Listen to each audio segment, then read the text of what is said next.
Well, it's been an absolutely crazy past 24 hours, I would say. Yeah, no doubt everyone's heard about what happened to Charlie Kirk in Utah. That is, I couldn't believe it when I heard it. It's just, it's kind of stuff that, I don't know, man. It doesn't seem real, you know? I want to say that I gained a lot of respect for several different people, like Santino Ferrucci, Graham Rahal, several guys in the motorsports community who made posts about Charlie and his wife and his two little kids. It's just absolutely horrible situation that happened yesterday, and there's no excuse for it. Regardless of which side of the political divide you fall on, to execute someone for having a different opinion is just it's inexcusable. There's absolutely no reason for that. And there's people gloating about it and bragging about it online too. And I mean, it's just, if you just take a step back and you look at what we've seen over the past 24 hours, if you were not sold on the idea that evil is among us, that Satan is doing his thing around us at all times, there's no clearer example than what we've witnessed over the past 24 hours. It's just, there's a spiritual battle taking place right now in this country, across the globe, but specifically in this country. It's been on full display for a while now. What was it, 2 weeks ago that we had the shooter go to the Catholic school, I think it was in Minnesota, and shot some kids. It's pure evil. I don't even think it's a mental disorder at this point. I think it's just pure evil. Maybe mental stuff has something to do. I mean, obviously, if you shoot someone, you have a mental problem. Okay, doesn't matter why it is, who it is, whatever. If you shoot someone, specifically someone who's not done anything to you, that you don't even know, it's just evil. I mean, there's no other way to describe it. That's what it is. Now Charlie's widow now, and she's gonna have to raise those kids without their daddy, and they're gonna grow up without their daddy, and the memories that they have of him are gonna be fleeting, because they're really young, and so they're not gonna have a great deal of they're just not gonna remember a lot because of their age. And so what they're gonna know about their daddy is from what people tell them in videos and so on and so forth. None of that can replicate him actually physically being there. And as a father, I've got 4 kids. It is just heartbreaking to think about. If something were to happen to me and my kids were to have to grow up without a father in their life, I can't imagine. I can't imagine what they're going through right now and what they're going to be going through in the weeks and months ahead. Just absolutely ridiculous. And I think this person, once they're caught, an example needs to be made out of them. That's how I feel about it. I'm just gonna tell you right now, I try not to talk about politics on this channel. Try to keep it about racing as much as I physically can. Okay. Cause I'm obsessed with politics, and I love talking about politics, but I try to keep it out of the channel, cause there's a time and a place for politics, and I just try to keep that, and maybe I'll talk about it on Facebook and stuff like that, but I try to keep it out of the YouTube channel. But it's becoming increasingly difficult to do so. Like I said, I love politics, and I love talking about it. I'm conservative. If y'all didn't catch that already, I'm conservative. I'm not far left. I'd like to say that I'm more moderate than anything. I voted for Obama several years ago. So as far as that stuff goes, I think I like to think I'm kind of reasonable. But I think what happened with Charlie, it needs to light a fire under all of us that the days of being quiet and keeping your mouth shut, those days need to be over. those days ended yesterday when Charlie passed. You need to be vocal. You need to talk about it respectfully. Just like Charlie did. There's no reason to be hateful to one another. I remember when I was growing up, I was talking to my wife about this earlier. When I was growing up, politics, it wasn't like a front and center deal. It's not, you didn't talk about politics all the time with one another. Yes, it came up in conversation, but it wasn't like it is now. Now, everything about the individual is predicated on what their political beliefs are. It's like everyone needs to know which side of the political divide you fall on. And then once we get an answer to that, then we'll figure out if we want to associate with you or we want to talk to you or how we're going to treat you. And it shouldn't be that way. It used to not be that way. Now, when I was growing up too, politics was just like, you just didn't talk about it, man. You just didn't talk about it. It wasn't a big deal. I remember specifically when I was a teenager, I was talking to someone, I'm not going to mention any names, but I was talking to someone who voted differently than me, who thought differently than me, I should say. And it's like, okay, sure. I mean, whatever. We were friends. We stayed friends. It's not like it was a life or death situation, just have different beliefs, political beliefs, but it's not how it is anymore. It is the divide in this country it is so deep and so wide. It is, it's really, I really hate seeing it. That's what I'm trying to say. It leads to stuff like what happened yesterday. And I don't know how we cross that bridge, how we bridge that gap.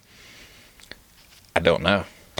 I really don't know. I mean, I don't even think if our leaders were to come out tomorrow, all of them collectively, and said, hey, look, this, we all have respect for one another. We're all not going to say this anymore. We're going to do this.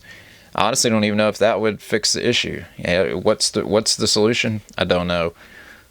But as Christians, we need to pray about it nonstop. All this crap that I heard from Jen Psaki and other people who are saying that prayer is useless and we don't need to, and that's nonsense. Okay? No, we need to pray. 100% we need to pray. Full stop. I mean, this is a spiritual warfare, spiritual battle that is taking place, like I said before. And so we need to turn to God. Now, that doesn't mean be a milquetoast, person where we don't need to do this, we don't need to do that, because what would God think? No. As far as like the situation with whoever this was that did that, they need to be punished to the fullest extent of the law, period. Full stop. Okay? That needs to happen. The days of, well, we shouldn't do this because if we do, then the other side's going to do that, and yada, yada, yada. The other side's already done pretty much everything you can think of at this point. So he needs to be made an example out of when he's caught by the police. And it doesn't need to be a situation where we kick the can down the road 40 years while he appeals and we don't carry out the death penalty. He needs to get the death penalty, and it needs to be carried out swiftly. That's just all there is to it. And then we need to do something about the preliminary reports are that the rounds that were used in this weapon, since they found the weapon, had trans slogans and things like that etched into them. Okay, now this is a second example in 2 weeks. We had the kids that were killed at the school, the Catholic church, or whatever you want to call it. They were killed by a trans activist. And it's shaping up to be a similar thing here, based on what they found so far. Based on that, we need to have a serious conversation about what is going on with that section of the population. And that is not saying anything derogatory about them, aside from the fact that they are being pumped full of drugs that we have no clue what the long-term side effects are. Okay? That needs to stop. Because you will never convince me that there is not a correlation between that nonsense and what they're acting out. So anyways, before I get too far down the rabbit hole, that's just my opinion. If you enjoy listening to me ramble about motorsports, cars, what have you, make sure to like, subscribe, leave a comment, turn on notifications, the works. If you're interested in diecast cars, t-shirts, hats, auto parts, check out our eBay. The link is in the description. Follow me on Facebook and X for more motorsports content. Post on both of those all day, every day. So the links for those are in the description as well. Without further ado, let's get into the rest of the video.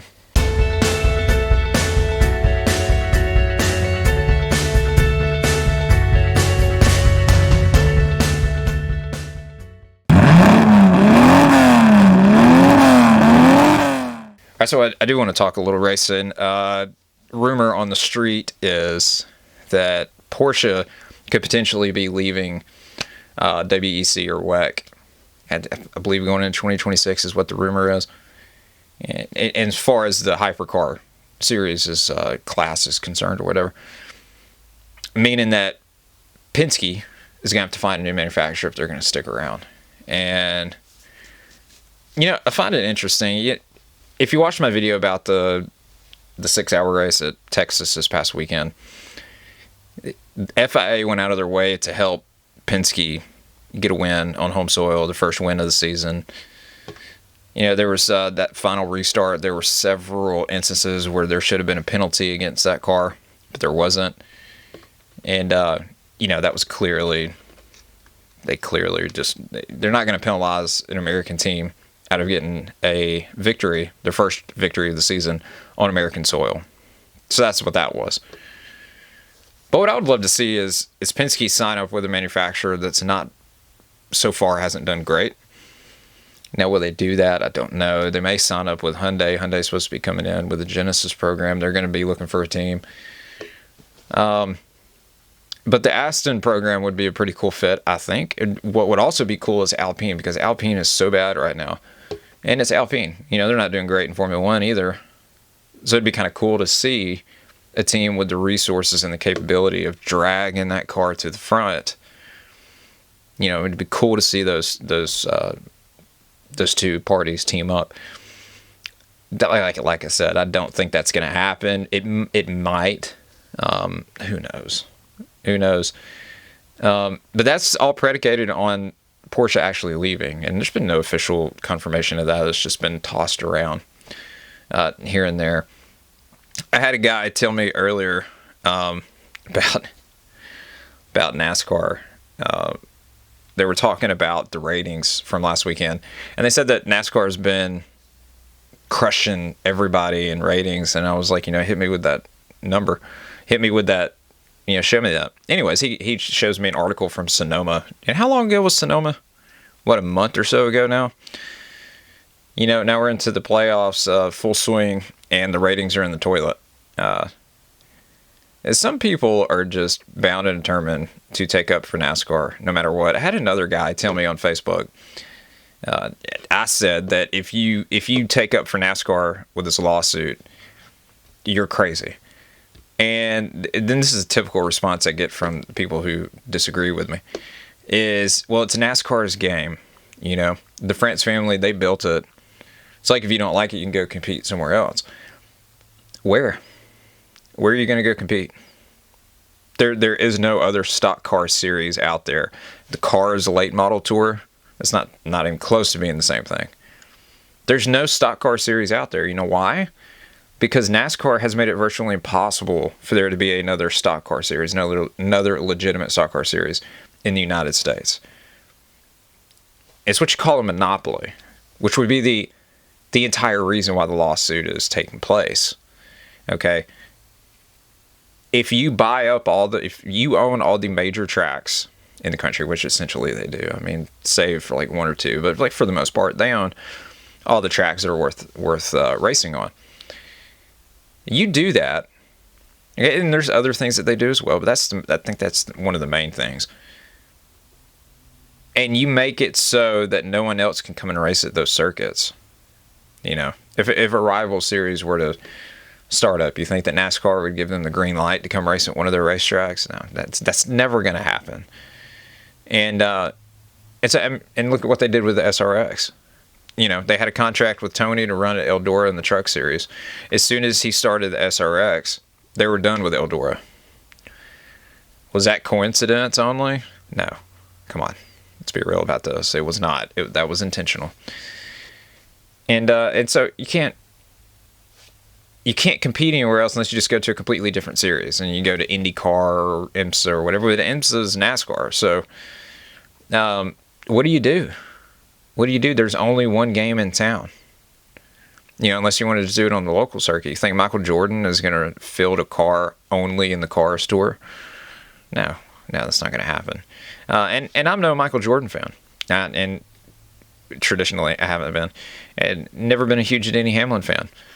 I like Bob Jenkins. I like Front Row, but I've never been like a diehard Front Row fan. I kind of like him. I like what he's done with the company. He's done a pretty good job with relatively little in comparison to some of the other teams. But I'm all in with them on this lawsuit because, yes, this is the house that, let me rephrase that. Yes, Bill Sr. and Bill Jr. built NASCAR into the conglomerate that it was going into Brian France's tenure. Brian France and Jim have done everything within their power to destroy the sport. And so from that perspective alone, from my perspective, no, I'm not going to pull for them in this lawsuit. I'm just not going to. I'm ticked off with what they've done to the sport. It's a sport that I've grown up around. I love the sport. I love the bare bones. You get down to the nitty gritty of it. I love the sport. The direction that it's gone in the past 20 years, not in the slightest. I have a huge problem with the constant tinkering with the playoffs, incorporating playoffs to start with, stages, overtime, cars that you just can't race with, which is what we have now. Tinkering with the racetracks, making them boring. Taking a track like Bristol that was the hottest ticket on the schedule, a 2-year waiting list to get a ticket for that race, and then y'all come in and ruin the track. Put in progressive banking, or the Smiths did, but same difference. You put in progressive banking and completely ruin the racetrack. It's another thing. I had a guy telling me, there's nothing wrong with this track. This track is great. Okay, well then why are the fans like not showing up? Where are they? Why are the stands half empty? Oh, well, NASCAR is not as popular as it used to be. Ticket prices are ridiculous. Hotel prices are ridiculous. I got news for you. Hotel prices were expensive back in the day. When there were 2-year waiting lists for Bristol, ticket prices were expensive, as were hotel prices. That part of it has not changed. Okay? It is exactly the same, except for inflation. So that's not a good excuse. You also have ball games at Bristol, baseball games, football games, who match and or beat the amount of fans that show up for NASCAR races. That's ridiculous. Okay? What's the excuse there? I mean, there's not... The track is just not what it used to be. And that's the reason people don't go. Because the races are boring overall. Was it a couple years ago before stages started? They were literally having green flag pit stops at Bristol. Do you realize how insane that is? Like when I was growing up, if you hit pit road under green, you were going to lose several laps. And then what would always happen is you'd come back out on the racetrack, and if things cycled back through, like everyone had to make green flag pit stops as well, you'd get your laps. But that never happened. There would always be something that happened, a crash or whatever, and you'd get caught a couple laps down. So like if you had to pit under green at Bristol, you were screwed. That was the end of your race. 9 times out of 10. Unless I think it was Robbie Gordon. I think that was Richmond.